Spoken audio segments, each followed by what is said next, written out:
தந்தை மகன் தூயாவியாரின் பெயராலே நம் ஆண்டவராகிய இயேசு கிறிஸ்துவின் அருளும் கடவுளின் அன்பும் தூய ஆவியாரின் நட்புறவும் உங்கள் அனைவரோடும் இருப்பதாக. உம் ஆன்மாவோடும் இருப்பதாக. இயேசுவில் அன்பார்ந்த சகோதர சகோதரிகளே, இன்றைய நாளிலே நாம் புனிதர்களான திமோத்தேயு, தீத்து என்கின்ற ஆயர்களுடைய நினைவையும் ஆஞ்சலா மெரிசி என்கின்ற புனித கன்னியினுடைய நினைவையும் கொண்டாட அழைக்கப்படுகின்றோம்.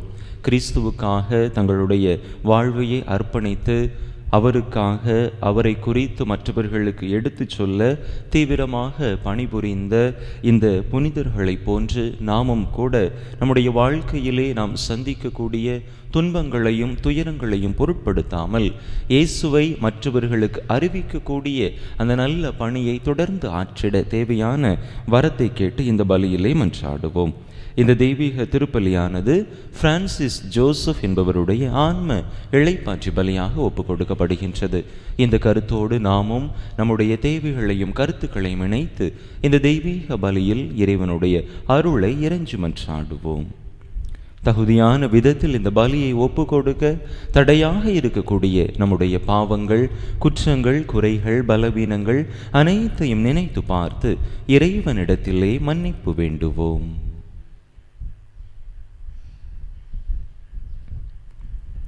எல்லாம் வல்ல இறைவனிடமும் சகோதர சகோதரிகளே, உங்களிடமும் நான் பாவி என்பதை ஏற்றுக்கொள்கிறேன். ஏனெனில் என் சிந்தனையாலும் சொல்லாலும் செயலாலும் கடமையில் தவறியதாலும் பாவங்கள் பல செய்தேன். என் பாவமே, என் பாவமே, என் பெரும் பாவமே. ஆகையால் இப்பொழுதும் கன்னியான புனித மரியாளையும் வானதூதர் புனிதர் அனைவரையும் சகோதர சகோதரிகளை உங்களையும் நம் இறைவனாகிய ஆண்டவரிடம் எனக்காக வேண்டிக் கொள்ள மன்றாடுகிறேன். எல்லாம் வல்ல இறைவன் நம் மீது இரக்கம் வைத்து நம் பாவங்களை எல்லாம் மன்னித்து நம்மை நிலை வாழ்வுக்கு அழைத்து செல்வாராக. ஆமென்.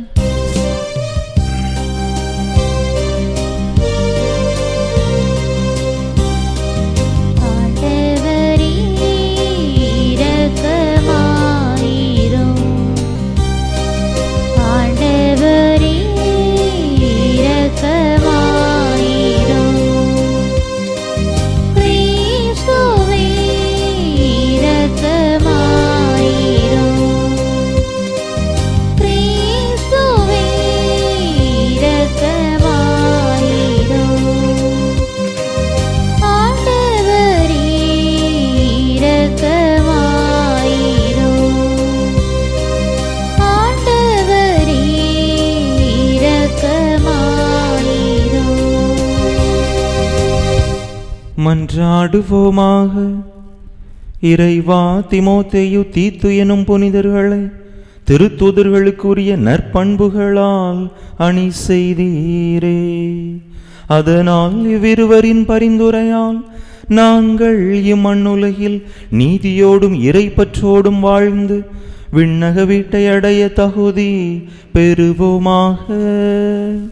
உம்மோடு தூயாவியாரின் ஒன்றிப்பில் ஒரே இறைவனாய் என்றென்றும் வாழ்ந்து ஆட்சி செய்கின்ற எங்கள் ஆண்டவரும் உம் திருமகனுமாகிய இயேசு கிறிஸ்து வழியாக உம்மை மன்றாடுகின்றோ.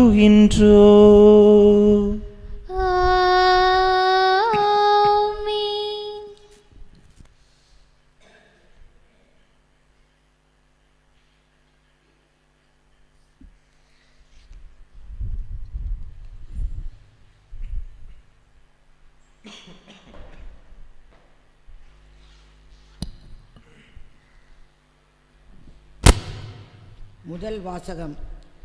பலரின் பாவங்களை போக்கும் பொருட்டு ஒரே முறை தம்மை தாமே பலியாக கொடுத்த கிறிஸ்து மீண்டும் ஒரு முறை தோன்றுவார். எபிரேயருக்கு எழுதப்பட்ட திருமுகத்திலிருந்து வாசகம். அதிகாரம் 9, இறை வசனங்கள் 15 மேலும் 24 முதல் 28 முடிய. சகோதரர் சகோதரிகளே, இயேசு புதிய உடன்படிக்கையின் இணைப்பாளராய் இருக்கிறார். கடவுளால் அழைக்கப்பட்டவர்கள் அவரால் வாக்களிக்கப்பட்ட என்றும் நிலைக்கும் உரிமை பேற்றை பெறுவதற்கென்று இந்த உடன்படிக்கை உண்டானது. இது ஒரு சாவின் மூலம் ஏற்படுத்தப்பட்டது.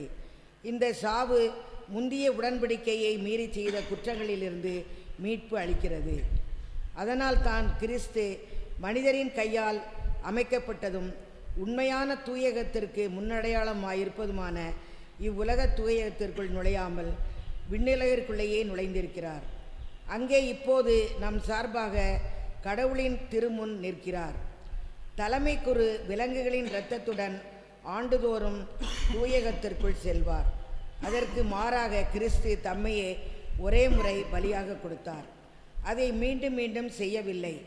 அவ்வாறு செய்திருப்பார் என்றால் உலகம் தோன்றிய காலந்தொட்டு அவர் மீண்டும் மீண்டும் துன்புற்றிருக்க வேண்டும். அதற்கு மாறாக உலகம் முடியும் காலமான இப்போது தம்மையே பலியாக கொடுத்து பாவங்களை போக்குவதற்காக ஒரே முறை உலகில் வெளிப்படுத்தப்பட்டார். மனிதர் ஒரே முறை சாவுக்கு உட்படுகின்றனர். பின்னர் இறுதி தீர்ப்பு வருகிறது. இதுவே அவர்களுக்கென உள்ள நியதி. அவ்வாறே கிறிஸ்துவும் பலரின் பாவங்களை போக்கும் பொருட்டு ஒரே முறை தம்மை தாமே பலியாக கொடுத்தார். அவர் மீண்டும் ஒரு முறை தோன்றுவார்.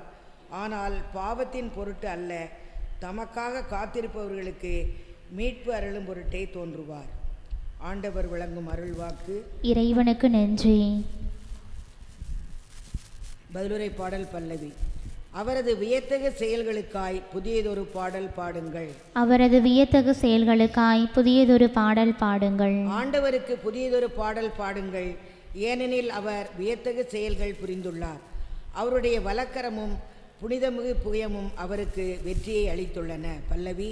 அவரது வியத்தகு செயல்களுக்காய் புதியதொரு பாடல் பாடுங்கள். ஆண்டவர் தம் மீட்பை அறிவித்தார். பிற இனத்தார் கண்முன்னே தம் நீதியை வெளிப்படுத்தினார். இஸ்ரேல் வீட்டாருக்கு வாக்களிக்கப்பட்ட தமது பேரன்பையும் உறுதிமொழியையும் அவர் நினைவு கூர்ந்தார். பல்லவி.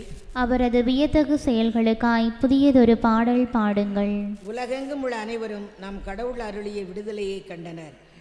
உலகெங்கும் வாழ்வோரே அனைவரும் ஆண்டவரை ஆர்ப்பரித்து பாடுங்கள், மகிழ்ச்சியுடன் ஆர்ப்பரித்து புகழ்ந்தேத்துங்கள். பல்லவி. அவரது வியத்தகு செயல்களுக்காய் புதியதொரு பாடல் பாடுங்கள். யாழினை மீட்டி ஆண்டவரை புகழ்ந்தேத்துங்கள், யாழினை மீட்டி இனிய குரலில் அவரை வாழ்த்தி பாடுங்கள். ஆண்டவராகிய அரசரின் முன்னே எக்காலம் முழங்கி கொம்பினை ஊதி ஆர்ப்பரித்து பாடுங்கள். பல்லவி. அவரது வியத்தகு செயல்களுக்காய் புதியதொரு பாடல் பாடுங்கள்.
நற்செய்தியின் வழியாக ஒளிரச் செய்தார். அல்லேலூயா அல்லேலூயா அல்லேலூயா அல்லேலூயா அல்லேலூயா அல்லேலூயா அல்லேலூயா அல்லேலூயா அல்லேலூயா. ஆண்டவர் உங்களோடு இருப்பாராக, உம் ஆன்மாவோடும் இருப்பாராக. மார்க் எழுதிய தூய நற்செய்தியிலிருந்து வாசகம். ஆண்டவரே மாட்சி உமக்கே. அதிகாரம் 3 இறை வசனங்கள் 22 முதல் 30 முடிய. அக்காலத்தில் எருசலேமிலிருந்து வந்திருந்த மறைநூல் அறிஞர் இவனை பெயல்செபூல் பிடித்திருக்கிறது என்றும் பேய்களின் தலைவனை கொண்டே இவன் பேய்களை ஓட்டுகிறான் என்றும் சொல்லிக் கொண்டிருந்தனர். ஆகவே இயேசு அவர்களை தம்மிடம் வரவழைத்து அவர்களுக்கு உவமைகள் வாயிலாக கூறியது: சாத்தான் சாத்தானை எப்படி ஓட்ட முடியும்? தனக்கு எதிராக தானே பிளவுபடும் எந்த அரசும் நிலைத்து நிற்க முடியாது. தனக்கு எதிராக தானே பிளவுபடும் எந்த வீடும் நிலைத்து நிற்க முடியாது. சாத்தான் தன்னையே எதிர்த்து நின்று பிளவுபட்டு போனால் அவன் நிலைத்து நிற்க முடியாது. அதுவே அவனது அழிவு. முதலில் வலியவரை கட்டினாலன்றி அவ்வலியவருடைய வீட்டுக்குள் நுழைந்து அவருடைய பொருட்களை எவராலும் கொள்ளையிட முடியாது.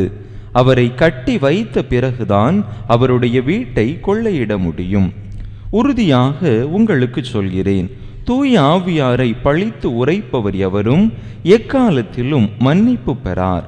அவர் என்றென்றும் தீராத பாவத்திற்கு ஆளாவார். ஆனால் மக்களுடைய மற்ற பாவங்கள், அவர்கள் கூறும் பழிப்புரைகள் அனைத்தும் அவர்களுக்கு மன்னிக்கப்படும்.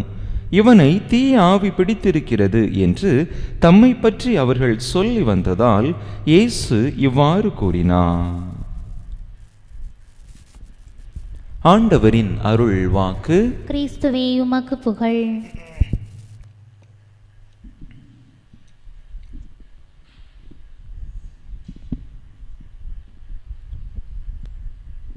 இயேசுவில் அன்பார்ந்த சகோதர சகோதரிகளை, இங்கிலாந்து நாட்டிலே பெர்னார்ட் ஷா என்கின்ற மிகவும் பிரபலமான எழுத்தாளர் ஒருவர் இருந்தார்.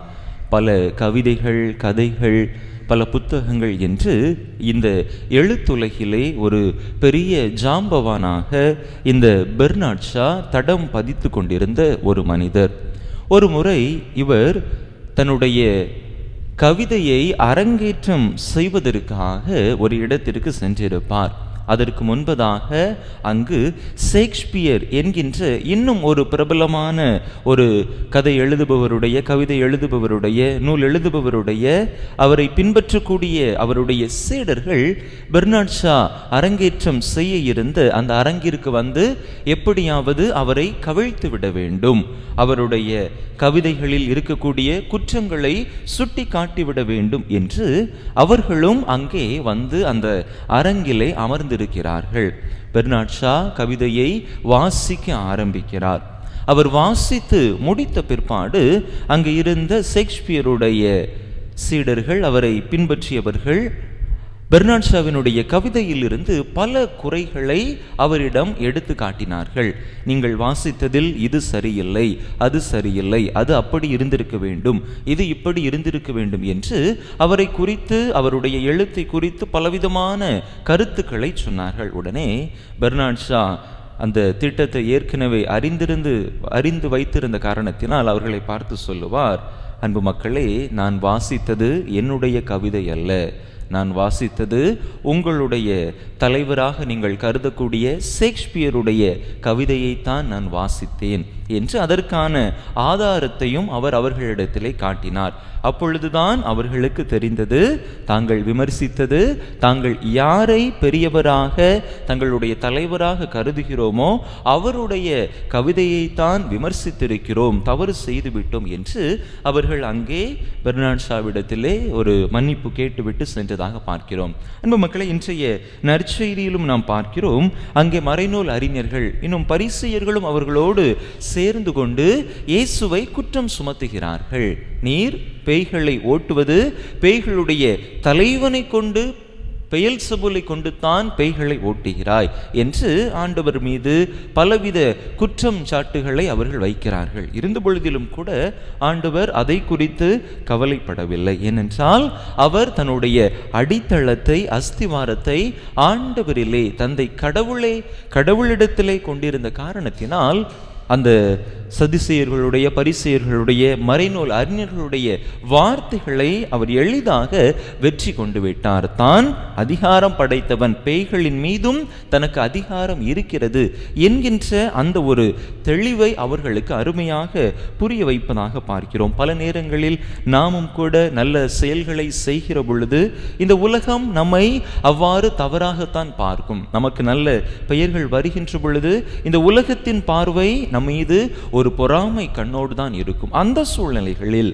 நாம் மனம் தளர்ந்து விடக்கூடாது என்பதுதான் ஆண்டவர் நமக்கு கொடுக்கக்கூடிய செய்தியாக இருக்கின்றது. மத்தேயு நற்செய்தி 5வது அதிகாரம் 10-11 இறை வசனங்களிலே மலைப்பொழிவிலே ஆண்டவர் அருமையாக சொல்லுவார்.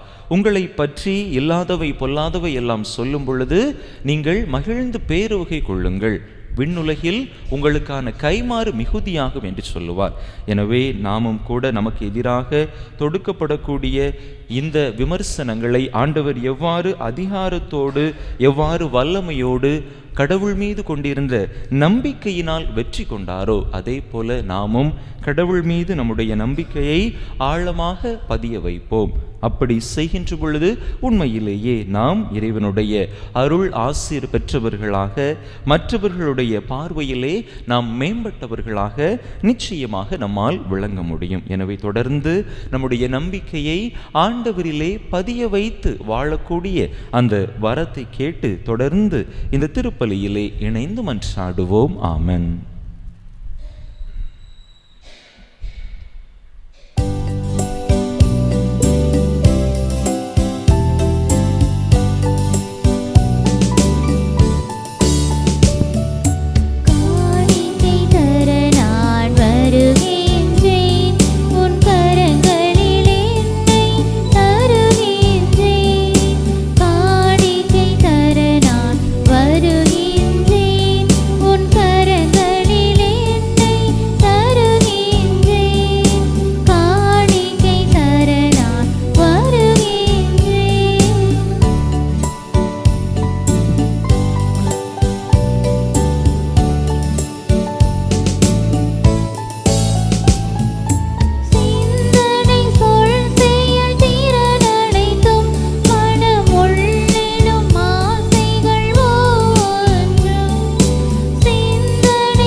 சகோதரிகளே, என்னுடையதும் உங்களுடையதுமான இப்பலி எல்லாம் வல்ல தந்தையாக இறைவனுக்கு ஏற்றதாகும்படி மன்றாடுங்கள். ஆண்டவர் தம் திருப்பெயரின் புகழ்ச்சிக்காகவும் ஆட்சிக்காகவும் நமது நன்மைக்காகவும் புனித திரு அவையின் அனைத்து நலன்களுக்காகவும் மது கையிலிருந்து இப்பலியை ஏற்றுக்கொள்வாராக. ஆண்டவரே, தீமோத்தேயு தீத்து எனும் புனிதர்களின் திருவிழாவை கொண்டாடும் உமக்களாகிய நாங்கள் அளிக்கும் காணிக்கைகளை ஏற்றருளும்.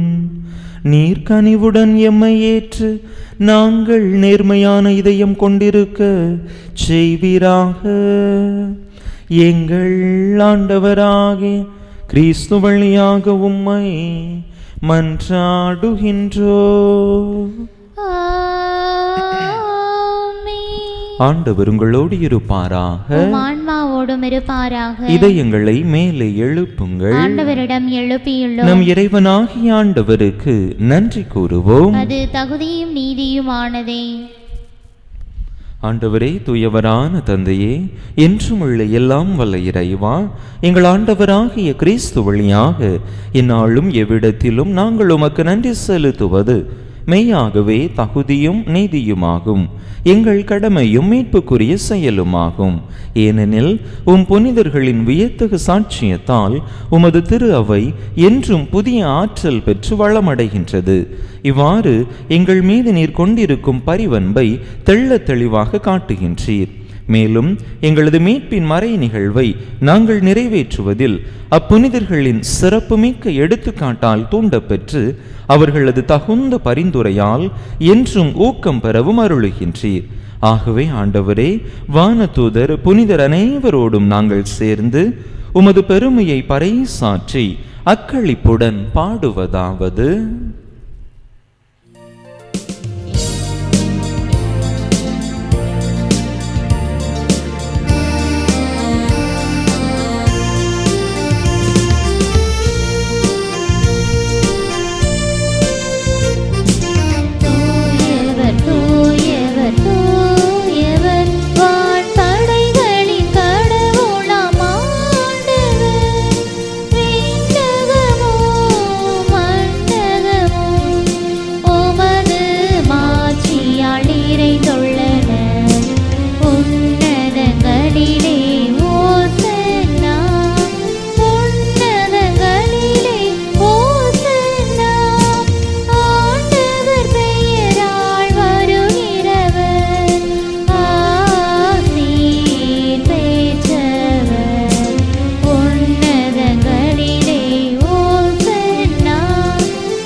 ஆண்டவரே, நீர் மெய்யாகவே தூயவர், தூய்மை அனைத்துக்கும் ஊற்று.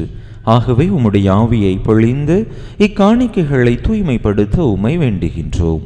இவ்வாறு எங்கள் ஆண்டவர் இயேசு கிறிஸ்துவின் உடலும் இரத்தமுமாக எங்களுக்கு இவை மாறுவனவாக.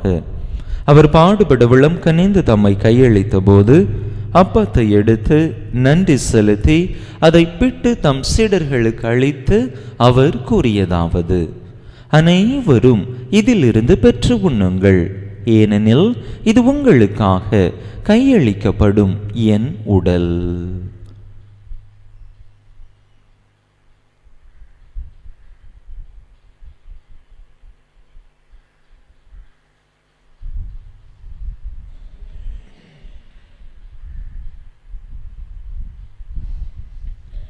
அவ்வண்ணமே இரவு விருந்தை அருந்திய பின் கிண்ணத்தையும் எடுத்து மீண்டும் உமக்கு நன்றி கூறி தம் சீடர்களுக்கு அளித்து அவர் கூறியதாவது: அனைவரும் இதிலிருந்து பெற்று பருகுங்கள், ஏனெனில் இது புதிய நிலையான உடன்படிக்கைக்குரிய என் இரத்தத்தின் கிண்ணம். இது பாவ மன்னிப்புக்கென்று உங்களுக்காகவும் பலருக்காகவும் சிந்தப்படும். இதை என் நினைவாக செய்யுங்கள்.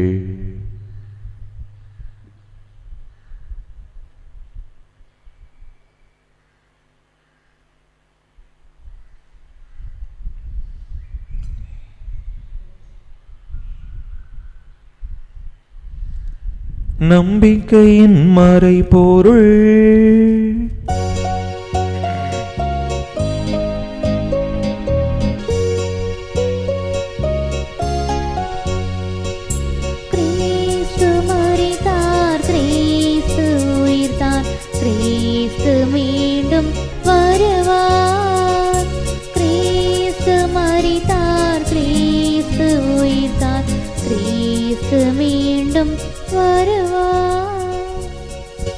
ஆகவே ஆண்டவரே, நாங்கள் கிறிஸ்துவின் இறப்பினையும் உயிர்ப்பினையும் நினைவு கூர்ந்து வாழ்வு தரும் அப்பத்தையும் மீட்பளிக்கும் கிண்ணத்தையும் உமக்கு ஒப்பு கொடுக்கின்றோம். உம் திருமுன்னின்று உமக்கு ஊழியம் புரிய தகுந்தவர்கள் என எங்களை ஏற்றுக்கொண்டீர். எனவே உமக்கு நன்றி செலுத்துகின்றோம். மேலும் கிறிஸ்துவின் உடலிலும் இரத்தத்திலும் பங்கு கொள்ளும் எங்களை தூய ஆவியார் ஒன்று சேர்க்க வேண்டுமென உமை தாழ்மையுடன் மன்றாடுகின்றோம். ஆண்டவரே, உலகெங்கும் பரவியிருக்கும் உமது திரு அவையை நினைவு கூர்ந்தருளும். எங்கள் திருத்தந்தை பிரான்சிஸ், எங்கள் ஆயர் ஸ்டீஃபன், எல்லா திருநிலையினர் ஆகிய அனைவரோடும் உமது திரு அவை அன்பில் நிறைவு பெறச் செய்தருளும்.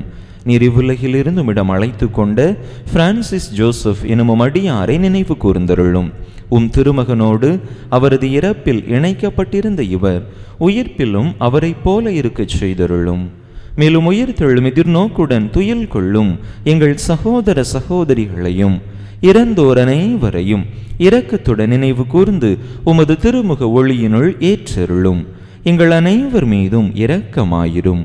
கடவுளின் கன்னித்தாயும் எங்கள் பாதுகாவலியுமான புனித ஜெபமாலை அன்னை, அவருடைய கணவரான புனித யோசேப்பு, நாங்கள் இன்று நினைவு கூறுகின்ற புனித தீத்து, புனித திமோத்தேயு, புனித ஆஞ்சலா மெர்சி, புனித திருத்தூதர்கள், இவ்வுலகில் உமக்கு உகந்தவராயிருந்தோர் ஆகிய புனிதர் அனைவருடனும் நாங்கள் நிலை வாழ்வில் பங்கு கொள்ளும் தகுதி பெற்று உம் திருமகன் இயேசு கிறிஸ்து வழியாக உமை புகழ்ந்தேத்தும் வரமருள உமை மன்றாடுகின்றோம்.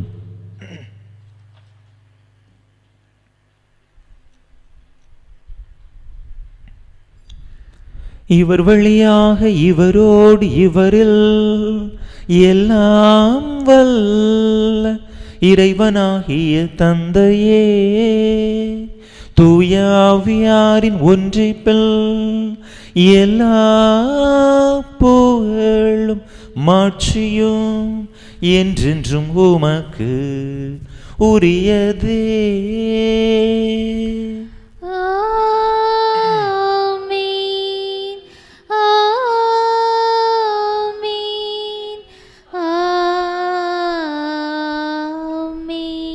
மீட்பரின் கட்டளையால் கற்பிக்கப்பட்டு இறை படிப்பினையால் பயிற்சி பெற்ற நாம் துணிந்து சொல்லுவோம். விண்ணுலகில் இருக்கின்ற எங்கள் தந்தையே, உமது பெயர் தூயது என போற்ற பெறுக. உமது ஆட்சி வருக. உமது திருவுளம் விண்ணுலகில் நிறைவேறுவது போல மண்ணுலகிலும் நிறைவேறுக. எங்கள் அன்றாட உணவை இன்று எங்களுக்கு தாரும்.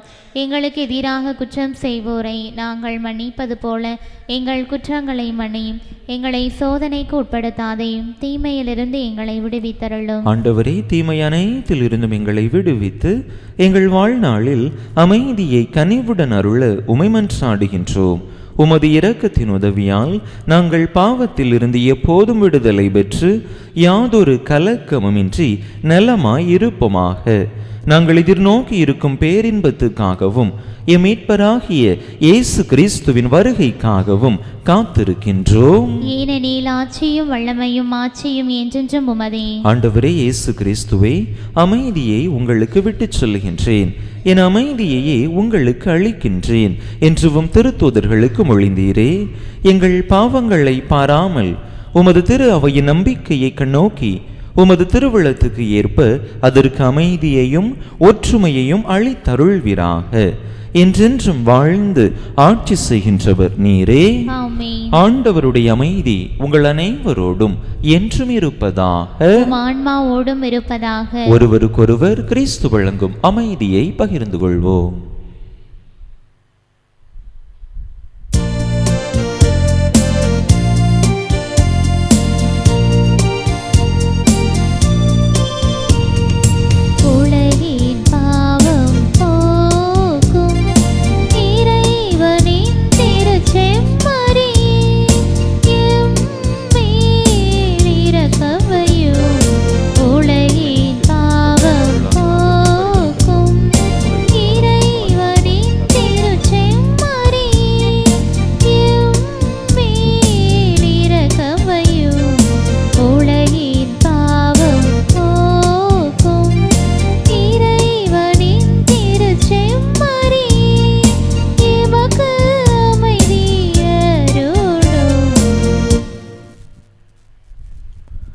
இதோ இறைவனின் செம்மறி, இதோ உலகின் பாவங்களை போக்குகின்றவர். இந்த செம்மறியின் திருவிருந்துக்கு அழைக்க பெற்றுள்ள நாம் பேறு பெற்றோம். ஆண்டவரே, நீர் என்னிடத்தில் எழுந்தருளி வர நான் தகுதியற்றவள். ஆனால் ஒரு வார்த்தை மட்டும் சொல்லியருளும், எனது ஆன்மா நலமடையும்.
கிறிஸ்து பிறப்பின் யூபிலி ஆண்டு இறைவேண்டல். விண்ணக தந்தையே, உம் திருமகன் இயேசு கிறிஸ்துவில் நீர் எங்களுக்கு வழங்கிய நம்பிக்கைக்காக உமக்கு நன்றி. தூய ஆவியார் வழியாக தந்த பிறரன்பு என்னும் கொடைக்காக நன்றி. இந்த நம்பிக்கையாலும் அன்பாலும் உமது அரசின் வருகையை எதிர்நோக்கும் அருளை எங்களுக்கு தாரும். உமது நற்செய்தியின் சான்றுகளாக எங்களை மாற்றும். தீமையின் ஆற்றல்களை எங்களிடமிருந்து அகற்றும். நாங்களும் இவ்வுலகும் புதிய விண்ணகம் புதிய மண்ணகம் நோக்கிய பயணத்தில் இறை வார்த்தையால் மாற்றம் பெறுவோமாக. இந்த யூபிலி கொண்டாட்டத்தின் அருள் எதிர்நோக்கின் திருப்பயணிகளாகிய எங்களை வழி நடத்தட்டும். விண்ணக செல்வங்களுக்கான ஆர்வத்தை எம்மில் தூண்டி எழுப்பட்டும். எம் மீட்பர் இயேசுவின் மகிழ்ச்சியும் அமைதியும் உலகை நிரப்புவதாக. மூவொரு கடவுளே, உமக்கே மாட்சி, உமக்கே புகழ், உமக்கே நன்றி. ஆமென். உலகெங்கும் சென்று நற்செய்தியை பறைசாற்றுங்கள். எந்நாளும் நான் உங்களுடன் இருக்கிறேன் என்கிறார் ஆண்டவர். மன்றாடுவோமாக. ஆண்டவரே, எங்கள் இறைவா, தீமோத்தேயு தீத்து என்னும் புனிதர்கள் திருத்தூது போதனையால் நம்பிக்கையை போதித்து அக்கறையுடன் பாதுகாத்தனர். நாங்கள் உட்கொண்ட இத்திரு உணவு அதே நம்பிக்கையை எங்களில் ஊட்டி வளர்ப்பதாக. எங்கள் ஆண்டவராகிய கிறிஸ்து வழியாக உம்மை மன்றாடுகின்றோம்.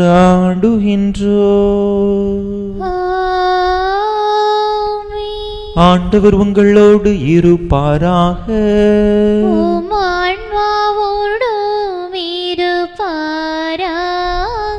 எல்லாம் வல்ல இறைவன் தந்தை மகன் தூயாவியார் உங்களுக்கு ஆசி வழங்குவாராக. இறையாசிரை நிறைவாக பெற்றவர்களாக சென்று வாருங்கள். திருப்பலி நிறைவேறிற்று. இறைவனுக்கு நன்றி.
திருப்பலி நிறைவேற்றிய நம் பங்கு தந்தையின் உடல் சுகத்திற்காகவும் திருப்பலியில் பங்கேற்ற ஒவ்வொருவரின் குடும்ப நலனுக்காகவும் வேண்டிக் கொள்வோம்.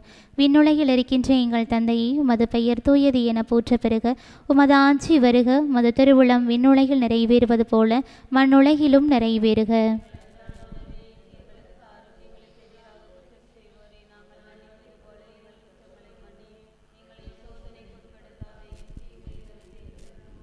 அருள் நிறைந்த மரியே வாழ்க, ஆண்டவர் உம்முடனே, பெண்களுள் ஆசீர் பெற்றவள் நீரே. உம்முடைய திருவயிற்றின் கனியாகிய இயேசுவும் ஆசீர் பெற்றவரே.